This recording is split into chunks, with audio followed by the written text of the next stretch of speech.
আপনারা জানলে অবাক হবেন যে আমাদের ভারতের মুর্শিদাবাদ জেলার অধিকাংশ মানুষ বাংলাদেশের সঙ্গে যুক্ত হতে চায় এবং বাংলাদেশের নাগরিক হতে চায়। ভিউয়ার্সগণ, একটা সময় আমাদের ভারতের মুর্শিদাবাদ ছিল বাংলাদেশের ভূখণ্ডের একটি অংশ। হ্যাঁ, এখন কথা হচ্ছে কিভাবে এই মুর্শিদাবাদ আমাদের ভারতের হলো, আর কেন সেখানকার অধিকাংশ নাগরিক বাংলাদেশের নাগরিক হতে চায়। হ্যাঁ ভিউয়ার্স, আজকে আমি দেশ বিদেশ বেরিয়ে ইউটিউব চ্যানেল নিবেদিত খুবই রহস্যজনক একটা নিউজের উপর রিয়েকশন দিতে যাচ্ছি। নিউজটার শিরোনামটা আমি দেখার পর পুরোপুরি চমকে উঠেছিলাম। আপনাদেরকেও আমি নিউজটার শিরোনামটা পড়ে শোনাতে চাই। নিউজটার শিরোনামটা হচ্ছে ভারতের মুসলিম সংখ্যাগরিষ্ঠ শহর মুর্শিদাবাদ যেভাবে বাংলাদেশের হাতছাড়া হলো। হ্যাঁ, কিভাবে বাংলাদেশের হাতছাড়া হলো আমাদের ভারতের বর্তমান মুর্শিদাবাদ, কি হয়েছিল এবং আমাদের ভারতের মুর্শিদাবাদের মানুষরা কেন বাংলাদেশের সঙ্গে যুক্ত হতে চায়, আর বাংলাদেশের সঙ্গে কি আমাদের ভারতের মুর্শিদাবাদ কখনো যুক্ত হতে পারবে বা হবে কি না। হ্যাঁ ভিউয়ার্স, ইন ডিটেলস সেটাই জানবো। ভিউয়ার্স, কোন আমি রুবাইত আছি আপনাদের সঙ্গে, আর আপনারা দেখছেন পুলাশ ক্রিক্স ইউটিউব চ্যানেল। তাহলে চলুন আপনাদের সঙ্গে একসঙ্গে মিলে সম্পূর্ণ নিউজটাকে দেখে আসি এবং বিস্তারিত ইন ডিটেলস সম্পূর্ণ স্টোরিটাকে জেনে আসি। Let's get started. বাংলার প্রাচীন রাজধানী ও নবাব সিরাজউদ্দৌলার স্মৃতি বিজড়িত জেলা হচ্ছে ভারতের মুর্শিদাবাদ। একটা সময় মুর্শিদাবাদ ছিল অখণ্ড বাংলার রাজধানী। মুর্শিদাবাদ থেকেই বাংলা, বিহার, আসাম, উড়িষ্যা সহ বিস্তীর্ণ অঞ্চল শাসন করতেন বাংলার মুসলিম নবাবরা। বর্তমানে মুর্শিদাবাদের শতকরা 70% মানুষই মুসলিম সংখ্যাগরিষ্ঠ, যেটি পশ্চিমবঙ্গের সবচেয়ে বেশি মুসলিম অধ্যুষিত জেলা। 1947 সালে ভারত ভাগের সময় মুর্শিদাবাদ বাংলাদেশের অংশ হওয়ার কথা ছিল, কিন্তু ব্রিটিশরা দেশভাগের সময় মুর্শিদাবাদকে ভারতের সঙ্গে জুড়ে দিলে সেখানকার মুসলিমরা তীব্র ক্ষোভে ফেটে পড়ে। সম্প্রতি বাবরি মসজিদ ইস্যুকে কেন্দ্র করে আবারও আলোচনার কেন্দ্রবিন্দুতে উঠে এসেছে ভারতের মুর্শিদাবাদ। প্রায় 33 বছর পর আবারও মুর্শিদাবাদে বাবরি মসজিদ তৈরির উদ্যোগ গ্রহণ করেছেন সেখানকার মুসলিমরা। 1947 সালে দেশভাগের 2 দিন পরও মুর্শিদাবাদকে পাকিস্তানের দখলে রাখতে সক্ষম হয়েছিলেন মুর্শিদাবাদের মুসলিমরা। এমনকি ভারত স্বাধীন হওয়ার পরও সেখানকার শিক্ষা প্রতিষ্ঠানেও উড়ানো হতো পাকিস্তানের পতাকা।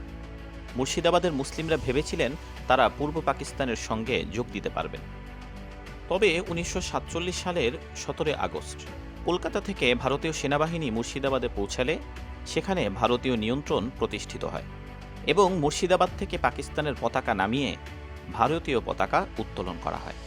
পূর্ব বাংলার বাঙালি নেতারা পাকিস্তানের কেন্দ্রীয় সরকারকে মুর্শিদাবাদ দখলে বারবার সেনা পাঠানোর অনুরোধ করলেও কোনো এক অজানা কারণে সেখানে সেনা পাঠানো হয়নি। সমালোচকদের মতে পশ্চিম পাকিস্তানের কেন্দ্রীয় নেতৃবৃন্দ কাশ্মীর ও পাঞ্জাবের সীমানা বাড়াতে দর কষাকষিতে যথেষ্ট তৎপর থাকলেও পূর্ব পাকিস্তানের স্বার্থ ছিল সম্পূর্ণ উপেক্ষিত। তৎকালীন পাকিস্তানের কেন্দ্রীয় রাজনীতিতে বাঙালি নেতাদের সংখ্যা খুবই কম ছিল। এমনকি ব্রিটিশদের সঙ্গে পূর্ব বাংলার সীমানা নির্ধারণ সংক্রান্ত গুরুত্বপূর্ণ আলোচনাগুলো পরিচালনা করতেন পশ্চিম পাকিস্তানি নেতারা, যেখানে কোনো বাঙালি প্রতিনিধির উপস্থিতিও ছিল না। পশ্চিম পাকিস্তানের কেন্দ্রীয় নেতাদের এই রাজনৈতিক অবহেলার কারণে পূর্ব পাকিস্তানের বিশাল অঞ্চল হাতছাড়া হয়, যার মধ্যে রয়েছে আরাকান, মুর্শিদাবাদ, করিমগঞ্জ, মালদাসহ আরও বিভিন্ন বিস্তীর্ণ ভূখণ্ড। বন্ধুরা, আজকের এই আয়োজনে আমরা জানব মুসলিম সংখ্যাগরিষ্ঠ হওয়া সত্ত্বেও মুর্শিদাবাদ কেন ভারতের অংশ হলো। এছাড়াও জানতে পারবেন মুর্শিদাবাদ যদি বাংলাদেশের অংশ হতো তাহলে কিভাবে পুরো কলকাতা শহর ও কলকাতা বন্দরের কৌশলগত নিয়ন্ত্রণ বাংলাদেশের হাতে চলে আসতে পারত। মুর্শিদাবাদের আয়তন প্রায় 5324 বর্গ কিলোমিটার। এটি বাংলাদেশের ঢাকা জেলা থেকেও 3 গুণ বড়। একটা সময় মুর্শিদাবাদ থেকেই বর্তমান ভারতের 7টি রাজ্য পরিচালিত হতো, যার মধ্যে ছিল বাংলা, বিহার, উড়িষ্যা, ত্রিপুরা ও আসামের বিস্তীর্ণ অঞ্চল। মুর্শিদাবাদের যশ খ্যাতি ছিল পুরো বিশ্বজুড়ে।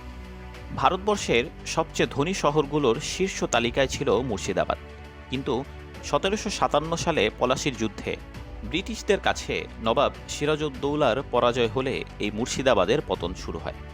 এরপর 1772 ভিউয়ার্সগণ, নবাব সিরাজউদ্দৌলার যে পতনটা, এটা কি বলবো, ওনার নিজের এক কাছের মানুষদের জন্যই কিন্তু পতনটা ঘটেছিল। হ্যাঁ, আর যদি পতনটা না ঘটতো তাহলে অন্যরকম একটা ইতিহাস হতো। সত্যি বলতে আশা করি এটা কম বেশ সবাই জানেন যে নবাব সিরাজউদ্দৌলার যে পতনটা হয়েছিল এর পেছনে কিন্তু ওনার খুব কাছের ঘনিষ্ঠ মানুষেরাই দায়ী। তো কি বলবো আর, কাছের মানুষরা যখন বেইমানি করে, প্রতারণা করে, তখন সেটা বলে বোঝানোর মতো হয় না। হ্যাঁ, তো ভিউয়ার্স, কোন আপনার সাথে যদি এমন কোনো ঘটনা ঘটে থাকে অবশ্যই কমেন্ট করে জানাতে ভুলবেন না। তাহলে চলুন স্টোরি জেনে আসি। সালে ইংরেজরা বাংলার রাজধানী মুর্শিদাবাদ থেকে সরিয়ে এনে কলকাতায় স্থানান্তর করেন। মুর্শিদাবাদের নবাবদের রাজকোষের বিপুল পরিমাণ অর্থ, দামি দামি গহনা, স্বর্ণ, মুদ্রা, হীরাসহ বিভিন্ন মূল্যবান সামগ্রী লুট করে এনে সেটি দিয়ে কলকাতা শহরকে রাজকীয়ভাবে গড়ে তোলা হয়। ব্রিটিশরা দেশভাগের সময় মুর্শিদাবাদকে পাকিস্তানের অংশ করার দাবি জানায় পূর্ব পাকিস্তানের বাঙালি নেতারা, কিন্তু ভারতের হিন্দুত্ববাদী নেতারা সেটির বিরোধিতা করে। মুর্শিদাবাদ যদি সে সময় পূর্ব পাকিস্তানের অংশ হতো তাহলে কলকাতা বন্দরের নিয়ন্ত্রণ সরাসরি পাকিস্তানের হাতে চলে যেত। কেননা মুর্শিদাবাদের মধ্য দিয়ে প্রবাহিত পদ্মা নদীর পানির ওপর নির্ভর করেই কলকাতা বন্দরকে কার্যকর রাখা হয়। কলকাতা বন্দরের নাব্যতা খুবই কম, এজন্য কলকাতা বন্দরের নাব্যতা ধরে রাখার জন্য পদ্মা নদীর ওপর ফারাক্কা বাঁধ নির্মাণ করা হয় এবং সেই পানির প্রবাহ কৃত্রিম খাল দিয়ে হুগলি নদীর দিকে ঘুরিয়ে দেওয়া হয়। আর হুগলি নদীর তীরেই গড়ে উঠেছে কলকাতা বন্দর। 1947 সালে দেশভাগের সময় ভারতীয় নেতারা আশঙ্কা করেছিলেন পদ্মা নদীর পানি প্রবাহের নিয়ন্ত্রণ যদি পাকিস্তানের হাতে চলে যায় তাহলে পাকিস্তান তা রাজনৈতিক স্বার্থে ব্যবহার করতে পারবে। কারণ পাকিস্তান যদি পদ্মা নদীর মোহনায় বাদ দিয়ে পানি আটকে রাখত তাহলে কলকাতা বন্দরে দ্রুত পলি জমে এই বন্দরটি জাহাজ চলাচলের অনুপযোগী হয়ে পড়ত। এজন্য ভারতীয় কংগ্রেস নেতারা যে কোনো মূল্যে কলকাতা বন্দরকে রক্ষার জন্য মুসলিম সংখ্যাগরিষ্ঠ মুর্শিদাবাদ শহর দাবি করে বসে এবং র্যাডক্লিফ কমিশন কংগ্রেসের এই দাবির ভিত্তিতে মুর্শিদাবাদকে ভারতের অন্তর্ভুক্ত করে দেয়, যেটি জানার পর পূর্ব পাকিস্তানের বাঙালি নেতারা প্রতিবাদ জানায়। কিন্তু পাকিস্তানের কেন্দ্রীয় নেতাদের মধ্যে বাঙালিদের সংখ্যা কম থাকার কারণে তাদের এই দাবি উপেক্ষিত থেকে যায়। কারণ পশ্চিম পাকিস্তানি নেতারা পশ্চিম পাকিস্তানের স্বার্থ রক্ষায় সবচেয়ে বেশি সচেষ্ট ছিলেন, অথচ পূর্ব পাকিস্তানের স্বার্থ ছিল পুরোটাই উপেক্ষিত। অথচ মুর্শিদাবাদ ছিল বাংলাদেশের পদ্মা নদীর রক্ষা কবচ। মুর্শিদাবাদ বাংলাদেশের অংশ হলে ভারতের পক্ষে পদ্মা নদীতে বাঁধ দিয়ে পানি নিয়ন্ত্রণ করা সম্ভব হতো না, কারণ মুর্শিদাবাদেই পদ্মা নদীর উপর ফারাক্কা ব্যারেজ নির্মাণ করেছে ভারত। আর ফারাক্কা ব্যারেজের ওপর তৈরি করা রাস্তা দিয়েই কলকাতা বন্দরের সঙ্গে ভারতের সেভেন সিস্টার্সের যোগাযোগ রক্ষা করা হয়। মুর্শিদাবাদ বাংলাদেশের অংশ হলে ফারাক্কা বাঁধের পানি প্রবাহের নিয়ন্ত্রণ বাংলাদেশের হাতে থাকত।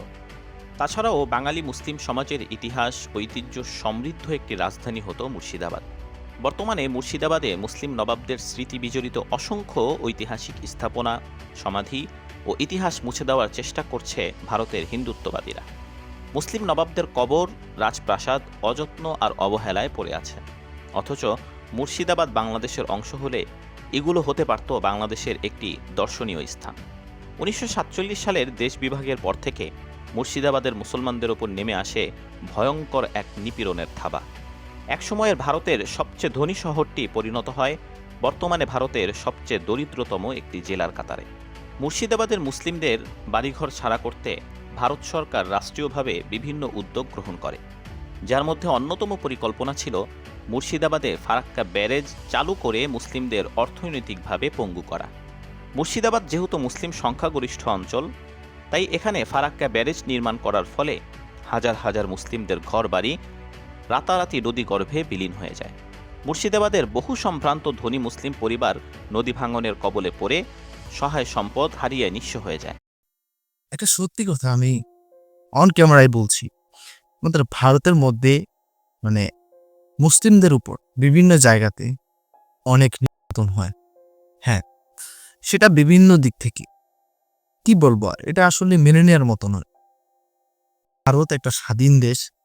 এই স্বাধীনতার পেছনে আপনার কি মনে হয় শুধুমাত্র সনাতন ধর্মাবলম্বীর লোকেরাই ছিল? একদমই না। সমানে সমানে যুদ্ধ করেছে মুসলিম যোদ্ধারাও। হ্যাঁ, সে ইতিহাস কজন সনাতন ধর্মের মানুষ মনে রেখেছে? কি বলবো আর, আসলে বলতে গেলেই খারাপ লাগে।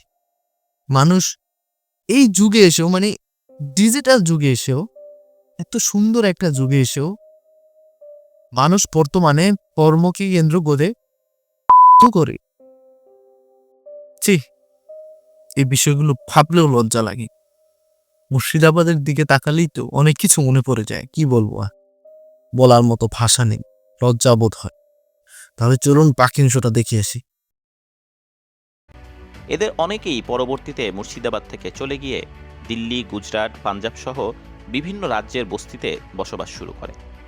বর্তমান ভারতে বাংলাদেশি অনুপ্রবেশকারী বলে যাদের নিয়ে গুজব ছড়ানো হয়, প্রকৃতপক্ষে তাদেরই অধিকাংশই মুর্শিদাবাদের নদী ভাঙনে ক্ষতিগ্রস্ত বাঙালি মুসলিম পরিবার। ফারাক্কা বাঁধের কারণে সবচেয়ে বেশি ক্ষতিগ্রস্ত হয় মুর্শিদাবাদের মুসলিমরা। পরবর্তীতে ভারত সরকার আর এসব মুসলিমকে পুনর্বাসন করেননি, যার ফলে তারা বাধ্য হয়ে বিভিন্ন রাজ্যের বস্তিতে অত্যন্ত নিম্নমানের জীবনযাপন করছেন, যা কয়েক শতক আগেও মুর্শিদাবাদের মুসলমানদের জন্য ছিল অকল্পনীয়। কারণ নবাব সিরাজউদ্দৌলার সময়ে মুর্শিদাবাদের মানুষরাই ছিল ভারতীয় উপমহাদেশের সবচেয়ে ধনী। ভারতের অন্তর্ভুক্ত হওয়ার পর মুর্শিদাবাদের মুসলমানদের জীবনে এমন দুর্দশা নেমে আসবে, এটা তারা কোনো দিন কল্পনাতেও ভাবেনি। ভারতের রাজনীতিবিদরাই প্রতিনিয়তই মুর্শিদাবাদের মুসলিমদের বিরুদ্ধে ঘৃণা ও বিদ্বেষ ছড়ায়। কিছুদিন আগে ভারতের ওয়াকফ বিলের প্রতিবাদে মুর্শিদাবাদের মুসলিমরা রাস্তায় নামলে ভারতীয় পুলিশ নির্বিচারে গুলি চালিয়ে 5 জন মুসলিমকে হত্যা করে। তাছাড়া পশ্চিমবঙ্গের বিরোধী দলীয় নেতা শুভেন্দু অধিকারী ক্ষমতায় আসলে মুর্শিদাবাদের মুসলমানদের ঘরবাড়ি বুলডোজার দিয়ে গুড়িয়ে ফেলা হবে হুমকি দেন। 26 সরকার এলে দাঙ্গাবাজদের বাড়িতে বুলডোজার চালিয়ে 12% সুদ দিয়ে আদায় করব। তো বন্ধুরা, আপনার কি মনে হয় ত্রিপুরা, মুর্শিদাবাদ, নদিয়া ও মালদা কি বাংলাদেশের হওয়া উচিত? আপনার মূল্যবান মতামত এখনই আমাদের কমেন্ট বক্সে জানিয়ে দিন। দেখা হবে পরবর্তী কোনো ভিডিওতে। সে পর্যন্ত ভালো থাকুন। আল্লাহ সকলকে সুস্থ রাখুন। আসসালামু আলাইকুম রহমতুল্লাহি ওয়া বারাকাতুহু। ওয়ালাইকুম আসসালাম। তো ভিউয়ার্স, কোন সম্পূর্ণ নিউজটা তো আপনারা দেখতেই পেলেন। হ্যাঁ, আজকে বাংলাদেশের খুবই পপুলার নিউজ মিডিয়া, দেশ বিদেশ ভিডিও ইউটিউব চ্যানেল নিবেদিত সম্পূর্ণ নিউজটা দেখার পরে সত্যি বলতে অনেক কিছুই জানতে পারলাম এবং খুবই খারাপ লাগছে। হ্যাঁ, দেখুন, একটা সময় বাংলাদেশের ভূখণ্ডই ছিল বলতে গেলে, ঠিক আছে। আমার কাছে একটা বিষয় এখনো পর্যন্ত মানে ক্লিয়ার হয় না। দেখুন, একমাত্র ভারত এমন একটা দেশ যেই দেশের মধ্যে বাংলা ভাষায় কথা বলে ভারতীয়রা, ঠিক আছে। আসলে এটা কিন্তু হওয়ার কথা ছিল না। যদি সেদিন সিরাজউদ্দৌলা নবাবের পতন না হতো, মানে তিনি যদি বিশ্বাসঘাতকদের প্যাচের মধ্যে না পড়তেন, তাহলে বাংলা কখনোই বিভক্ত হতো না, এটা আমার মনে হয়, ঠিক আছে। বাংলা কখনোই বিভক্ত হতো না, একসঙ্গেই থাকতো। আর আমার মতে সেটা হলে ভালোই হতো। দেখুন, ভাষাভাষীর মানুষ একসঙ্গে থাকতো, সেখানে ভাষার কোনো বিভেদ থাকতো না। বর্তমানে আপনারা হয়তো অনেকেই জানেন, আমাদের ভারতের মধ্যে যারা হিন্দি ভাষাতে কথা বলে, তারা বাংলা ভাষায় কথা বলা মানুষদের কতটা অপমান করে এবং কত নিচু চোখে দেখে। এবং যদি দিল্লির মতো শহরে গিয়েও বাংলায় কথা বলা হয়, তাহলে বিভিন্ন জায়গায় চান্সও দেওয়া হয় না এবং বাংলাদেশি অনুপ্রবেশকারী বলেও অপমান করা হয়। এর দ্বারা কি বুঝতে পারছে, বাংলা অবিভক্ত হলেই ভালো হতো, এটা আমার কাছে মনে হয়। এবং মুর্শিদাবাদ জেলার অবস্থাটা তো আপনারা দেখতেই পেলেন। আমাদের ভারতের অনেক নেতা কর্মীদের দ্বারা সেখানে অনেক নির্যাতন চলে, ঠিক আছে। সেখানকার মানুষজন মুসলিম বলে তাদের উপর অনেক নির্যাতন হয়, যেটা আসলে মেনে নেওয়ার মতো না। এবং ফারাক্কার বাঁধের কারণে কিন্তু সেখানকার মানুষদের অনেক ক্ষতি হয়েছে এবং সেখানকার মানুষরা কিন্তু বর্তমানে খুবই খারাপ একটা সময়ের মধ্যে দিয়ে যাচ্ছে, যেটা আসলে কি বলবো, বলে শেষ করতে পারবো না। কি বলবো, খুবই খারাপ লাগে এগুলো বলতে গেলে। তো ভিউয়ার্স, যদি বাংলাদেশের সঙ্গে যদি মুর্শিদাবাদ সহ বা অবিভক্ত বাংলা হতো, তাহলে এটাই অন্যরকম একটা দেশ হতো এবং সেখানে সবাই সমান অধিকার পেত, ঠিক আছে। তাও কি কষ্ট পেতে হতো না। তো ভিউয়ার্সগণ, সবশেষ একটাই কথাই বলতে চাই, যদি সে ভারতীয় হয়ে থাকে, তার একটাই পরিচয়, সে ভারতীয়। এখন সে যেই ভাষায় কথা বলুক, যেই ধর্মেরই হোক না কেন, তার পরিচয় যদি শুধুমাত্র ভারতীয় হয়ে থাকে, তাহলে সে সম্পূর্ণ ভারতবর্ষে তার অধিকার থাকবে। সে বাংলা ভাষায় কথা বলে, তার জন্য যদি তাকে ছোট করে দেখা হয় বা সেই মুসলিম বিদায় তাকে যদি ছোট করে দেখা হয়, অপমান করে দেখা হয়, নির্যাতন করা হয়, তাহলে এটা কিন্তু একটা অপরাধ। হ্যাঁ, বর্তমানে আমাদের ভারতে সনাতন ধর্মাবলম্বীর মানুষ বেশি। হ্যাঁ, তার কারণ কি মুসলিমদের উপর অত্যাচার হবে? এটা আসলে মেনে নেওয়ার মতো নয়। সব জায়গায় হয় না, কিছু কিছু জায়গায় হয়, যেগুলোর বিচারও ঠিক মতো ওনারা পায় না। তো ভিউয়ার্স, এই ছিল বিস্তারিত। তো কেমন লেগেছে আজকে সম্পূর্ণ রিঅ্যাকশন ভিডিওটা অবশ্যই কমেন্ট করে জানাবেন। যদি ভালো লেগে থাকে আপনারা চাইলে কিন্তু আমার ইউটিউব চ্যানেল সাবস্ক্রাইব করতে পারেন, ভিডিওতে লাইক করতে পারেন, কমেন্ট করে আপনাদের মূল্যবান মতামত জানাতে পারেন।